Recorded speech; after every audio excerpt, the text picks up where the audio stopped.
যে এডুকেশন, নিজের ছেলে মেয়ের যে এডুকেশন, পড়াশোনা, এই পড়াশোনার খরচ নিয়ে কিভাবে তারা ফাইন্যান্সিয়াল প্ল্যানিংটা করবে?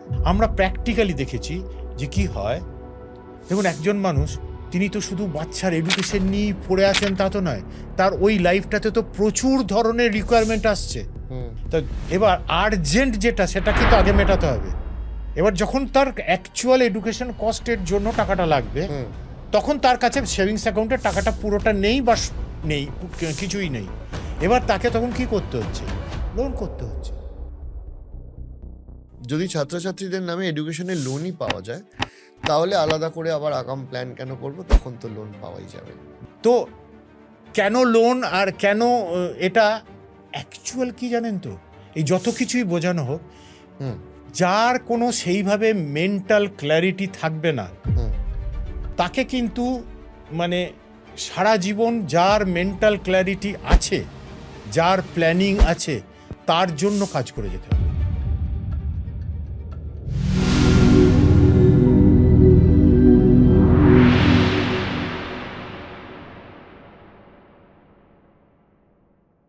রায়বাবু, অনেক ধন্যবাদ আরো একবার আমাদেরকে সময় দেওয়ার জন্য।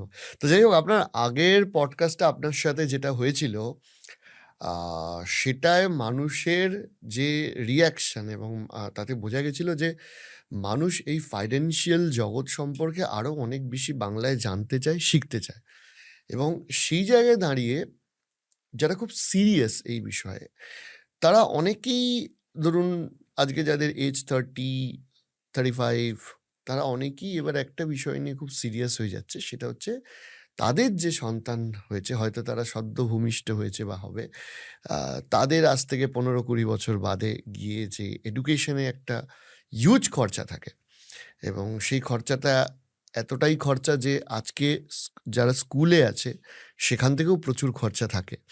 তো তারা জানতে চাইছে যে এই যে এডুকেশন, নিজের ছেলে মেয়ের যে এডুকেশন, পড়াশোনা, এই পড়াশোনার খরচ নিয়ে কিভাবে তারা ফাইন্যান্সিয়াল প্ল্যানিংটা করবে, পার্টিকুলারলি এডুকেশনের জন্য।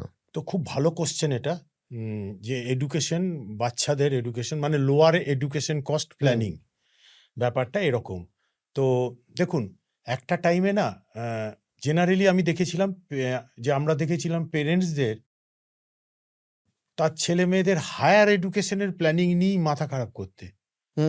কিন্তু এখন কি হয়েছে যে এখন লোয়ার এডুকেশনের খরচ এত বেড়ে যাচ্ছে দিনে দিনে, বহু মানুষের ক্ষেত্রে এটা বিশাল মাথা ব্যথার কারণ হয়ে দাঁড়িয়েছে যে লোয়ার এডুকেশনের প্ল্যানিং। ধরুন, আজকে তো বেশিরভাগ ক্ষেত্রে কোনো ভালো স্কুলে যদি তাকে ভর্তি করতে হয়, তার আগে একটা প্রিপারেশনের যে কস্ট রয়েছে সেটাও আজকে অনেক স্কুলে বিরাট।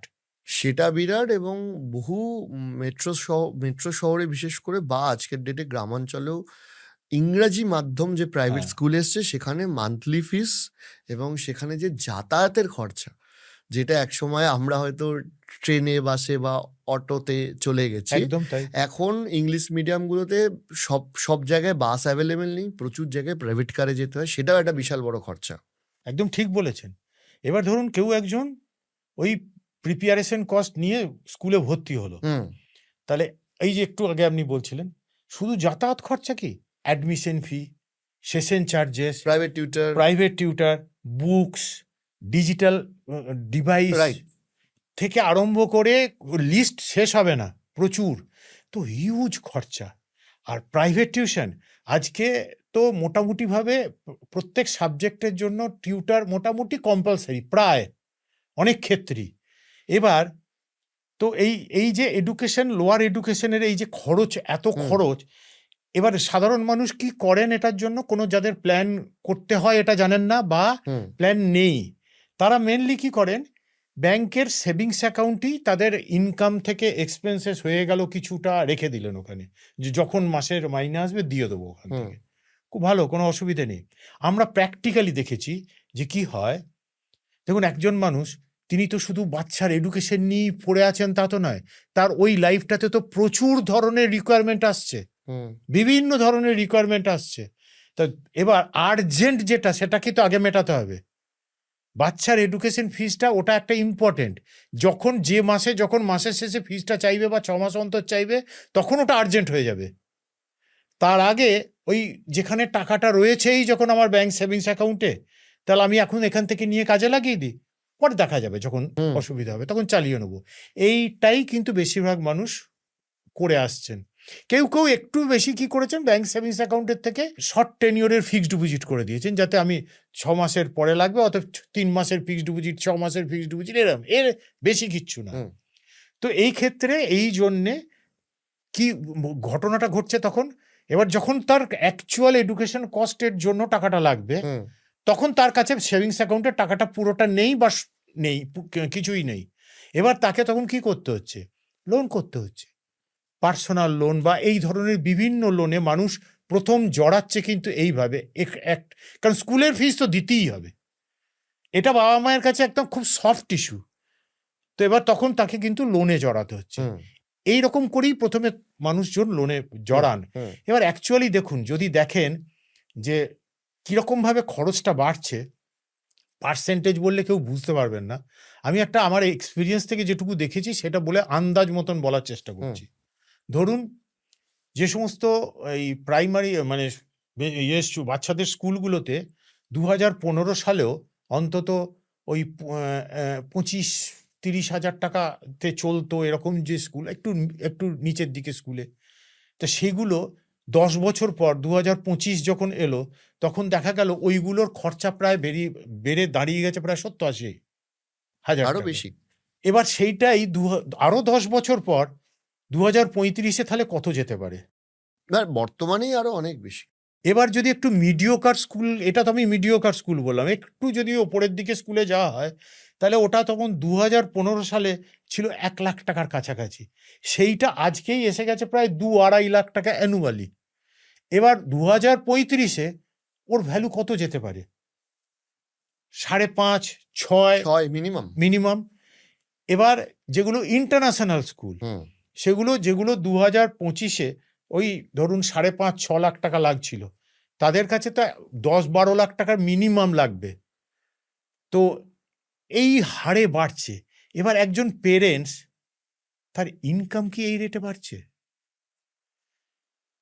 খুব বড় জিনিস একটা।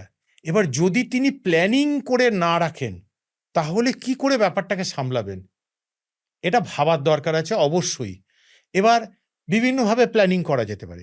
এক ধরনের হয়, প্যারেন্টসরা যদি বাচ্চা স্কুলে ভর্তি করার আগে থেকে প্ল্যানটা করেন, যে তাহলে তার ক্ষেত্রে অনেক সুবিধা হয়, হুম যে তিনি অনেক আগে থেকে অ্যাকুমুলেট করতে পারছেন টাকাটাকে, হুম তাহলে তার প্ল্যানিং আলাদা হবে। আর যদি তিনি স্কুলে ভর্তি হওয়ার পর এবার ভাবছেন আমাকে প্ল্যান করতে হবে, তাহলে তারও প্ল্যান হবে, কিন্তু তার প্ল্যানিংটা আবার আলাদা হবে। যদি ছাত্রছাত্রীদের নামে এডুকেশনের লোনই পাওয়া যায়, তাহলে আলাদা করে আবার আগাম প্ল্যান কেন করব? তখন তো লোন পাওয়াই যাবে, যদি প্রয়োজন হয়। কারণ তারা ভাবে যে যদি না প্রয়োজন হয় টাকাটা জমিয়ে আমি কি করব? বাচ্চার এডুকেশনের জন্য আপনি টাকা খরচ করবেন, তাহলে এটা আর একটা টিভি কিনবেন বা বেড়াতে যাবেন, দুটোর মধ্যে তফাৎ আছে। হুম কারণ ওটা একটা খরচ, আর এটা অ্যাকচুয়ালি তার নলেজ, তার আপব্রিঙ্গিং, তার পিছনে একটা ইনভেস্টমেন্ট এবং পেরেন্টসদের ডিউটি। তো দুটো অ্যাঙ্গেল আলাদা। হুম তো এবার যদি এডুকেশনের জন্য আপনি বললেন যে লোন তো নিতে পারে, প্ল্যানিং, হুম তাহলে আমি একটা প্র্যাকটিক্যাল এক্সাম্পল দিয়ে বোঝানোর চেষ্টা করি। হুম আমাদের একজন ইনভেস্টর, উনি তার যেহেতু লোনের সঙ্গে কম্পেয়ার করে বোঝানোর জন্য, হুম তার বাচ্চার হায়ার এডুকেশনের জন্য প্ল্যান করার জন্য উনি এসেছিলেন, এবং উনি এবং ওনার মিসেস, সেটা 2006-এর লাস্ট বা 2007-এর প্রথম হতে পারে, সঠিকটা মনে পড়ছে না আমার। হুম তা ওনার বাচ্চার বয়স ছিল তখন 3 বছর। তা ওনারা চেয়েছিলেন ওনার বাচ্চাকে ডাক্তারি পড়াবেন। তো এবার আমরা জিজ্ঞেস করেছিলাম যে ডাক্তারি পড়াতে চাইছেন তো মোটামুটিভাবে আপনাদের কোনো আইডিয়া আছে যে ওই সময়েতে হুম ডাক্তারি পড়তে কীরকম কী খরচ লাগছে? তো ওনারা বলেছিলেন যে ওনাদের এক রিলেটিভ ডাক্তারিতে ভর্তি হয়েছে ইত্যাদি ইত্যাদি, এবং তাতে ওই 1,25,000 টাকা খরচা হচ্ছে, এরকম একটা, ওইটা আমাকে জোগাড় করতে হবে। তো আমরা বললাম ঠিক আছে, করা যেতে পারে। তো এবার আমাদের নিজস্ব বিভিন্ন ফ্রেমওয়ার্ক আছে, বিভিন্ন ক্যালকুলেটর বা সফটওয়্যার আছে, সেখানে ওই বাচ্চার ওটাকে ক্যালকুলেট করা হলো। ক্যালকুলেট করে দেখা গেল যে তিনি যদি মোটামুটিভাবে মাসে 20-21 হাজার টাকা ইনভেস্ট করতে পারেন, হুম তাহলে ওই জায়গাটাকে রিচ করা যেতে পারে। এবার ওই যে তার 25 লাখ টাকা মতন তখন লাগছে, মানে যে টাইমে আমরা জিজ্ঞেস করছি তখন লাগছে, তাহলে সেটাকে আবার দেখতে হবে যে যখন তার 18 বছর বয়স হবে বাচ্চাটার, মানে কত, তার আজকে 3 বছর বয়স, তাহলে 15টা বছর ইনভেস্ট করার পর 18 বছর বয়সে গিয়ে ওটা লাগবে কত টাকা। হুম ওটা দেখা গেল ক্যালকুলেট করে যে 1 কোটি টাকার কাছে লাগবে। হুম তো এবার ওই 1 কোটি টাকাটাকে করতে হবে, তো কর্পাসটা রেডি, তার জন্য উনি যদি মাসে 20-21 হাজার টাকা করে ইনভেস্ট করেন, তাহলে ওই জায়গাটা রিচ করতে পারবেন। হুম এইটা হলো প্ল্যানিং।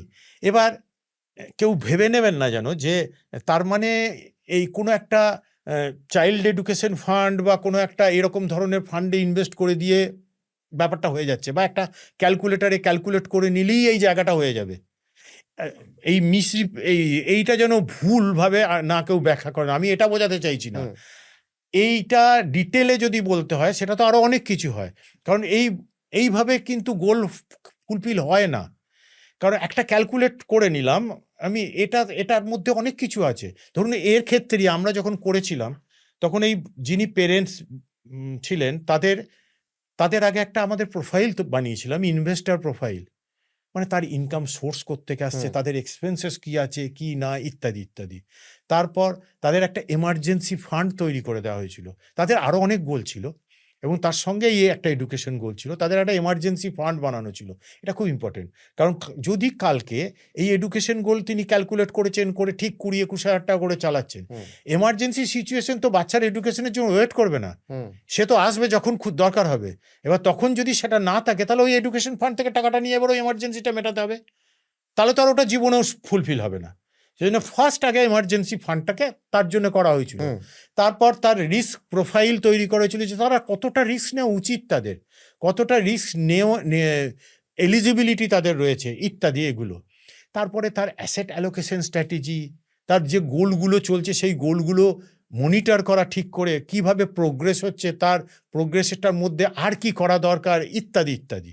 সেজন্য শুধুমাত্র যে ওই ক্যালকুলেট করে ব্যাপারটা হয় না। তো এবার ধরুন যিনি প্ল্যান করেননি, প্ল্যান করতে হবে কেন, তাহলে আমি তো লোনও নিতে পারি। তো দেখুন, লোন যারা দেয় না তারা জানে যে পৃথিবীতে বেশিরভাগ মানুষ খুব প্ল্যান করে চলবে না, যত বলাই হোক। হুম তখন তাদের লাগবে লোন যখন রিকোয়ারমেন্ট আসবে। সেই জন্য তারা যত ইঞ্জিনিয়ারিং কলেজ যখন ভর্তি হয়, তখন ব্যাংকগুলো যায়, সেখানে গিয়ে কাউন্টার করে।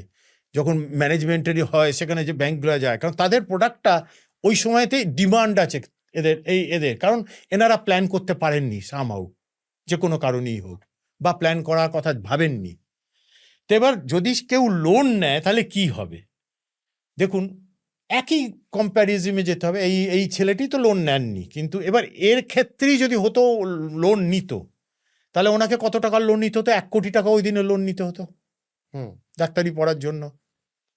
তাহলে এবার যদি ধরে নিতে হবে কম্প্যারিজনের জন্য যে ইনভেস্ট করলাম যেটা, তার যা রিটার্ন আর লোনের ইন্টারেস্ট দুটোই এক হতে হবে, তাহলে তবে না কম্প্যারিজনটা হবে।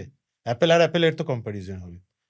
তো এবার ধরলাম আমি 12% রেটে উনি ইনভেস্টমেন্ট থেকেও পেয়েছিলেন রিটার্ন, আর এখানেও তার interest rate say for example 12%। হুম এবার ভাবুন যে লোনের ক্ষেত্রে কি হলো, যে আমাকে 1 কোটি টাকার লোন নিতে হচ্ছে, এবং তার ইএমআই পড়তে পারে 1 কোটি টাকা, ওই রকম 12% হলো ওই 1,20,25 হাজার টাকা করে মাসে। এবার এই টাকার ইএমআই কজন মাসে বিয়ার করতে পারবেন? সম্ভব। এবার তখন তার সামনে দুটো অপশন, এবার ছেলেরও তো পড়াতে হবে, তাকে ছেলে মেয়েকে যাকে তাকে পড়াতে হবে, তাহলে তার কাছে তখন দুটো অপশন। হুম একটা কি, একটা হচ্ছে লোনের টেনিউরটাকে বাড়িয়ে দেওয়া, হুম তাহলে লোনের ইএমআইটা কমে যাবে। দুটো অপশনই বিপদ আছে। লোনের টেনিউর যদি উনি বাড়িয়ে দেন, তাহলে ওনার ছেলেকে বা ওনাকে অনেক দিন পর্যন্ত লোনের বোঝাটা টানতে হবে। আর একটা হতে পারে কি, নিজের সঞ্চিত যে টাকা পয়সাগুলো আছে তার থেকে কিছুটা দিয়ে লোনের অ্যামাউন্টটাকে কমিয়ে নিয়ে আসা, হুম তাহলে ইএমআইটা কমে যাবে। এখানে বিপদটা কি, এবার ইনি তো 2 দিন পরেই রিটায়ার হবেন, কিছুদিন পরেই তো রিটায়ার তখন হবেন। তার সঞ্চয়টা কি? এখন বেশিরভাগ ছেলে মেয়ে তো আজকে লেট ম্যারেজ, হুম তারপর তাদের যে বাচ্চারা হচ্ছে তারাও কিন্তু অনেক পরে তো, এবং যখন সেই বাচ্চা হায়ার এডুকেশন কমপ্লিট করছে তখন বেশিরভাগ পেরেন্টস রিটায়ার হয়ে গেছে বা রিটায়ারমেন্টের ঠিক কাছাকাছি। হুম তাহলে এবার তার রিটায়ারমেন্টের টাকা বা তার পুঁজি টাকা সেটা যখন তিনি খরচ করে ফেলছেন এই পারপাসে, এবার যেদিন তার ইনকাম থাকবে না একটাও এবং তার জন্য কোনো লোনের প্রভিশনও থাকবে না, হুম তখন তার কি হবে? দুটোতেই কিন্তু একটা হুম প্রবলেম রয়েছে। 1 নম্বর লোনের ক্ষেত্রে। 2 নম্বর হচ্ছে কি, দেখুন লোন নিতে গেলে আমাকে একটা মর্টগেজ দিতে হবে কিছু, হুম তাই নয় কি? আর যদি আমি নিজে ইনভেস্ট করি, ওটা নিজেই তো একটা অ্যাসেট। ওর ক্ষেত্রে তো মর্টগেজের কোনো কোশ্চেনই আসছে না। এবার আমি যদি ইনভেস্ট করি তাহলে আমি কি করছি? ইন্টারেস্ট আর্ন করছি। হুম ধরুন ওই যে এক্সাম্পলটা বললাম, যেখানে 20-21 হাজার টাকা করে উনি ইনভেস্ট করছেন, করে 15 বছর চালিয়ে 18 বছরের বয়সে তার ওই যে টাকাটা নিলেন, ওখানে তিনি মোটামুটি 60-62 লাখ টাকা মিনিমাম ইন্টারেস্ট আর্ন করছেন। আর লোনের ক্ষেত্রে তাকে ওই 1 কোটি টাকার লোনের জন্য ইন্টারেস্ট দিতে হবে ওর থেকে অনেক বেশি, 80-85 তো হবেই। তাকে ইন্টারেস্ট গুনতে হবে, আর এখানে তিনি ইন্টারেস্ট আর্ন করতে পারবেন। ঠিক করতে হবে নিজেকে যে আমি কি করতে চাই। তারপরে হচ্ছে কি, আরো অনেক রকমের ব্যাপার রয়েছে। দেখুন, ইনভেস্টমেন্টের মাধ্যমে তার পেরেন্টস তার বাচ্চার ফিউচারটাকে সিকিওর করছে, আর লোনের মাধ্যমে তার বাচ্চাকে একটা প্রথম ব্যাড লেসন দিচ্ছে যে আনপ্ল্যান্ড ওয়েতে চলা যায়, দিয়ে লোনও করা যায়।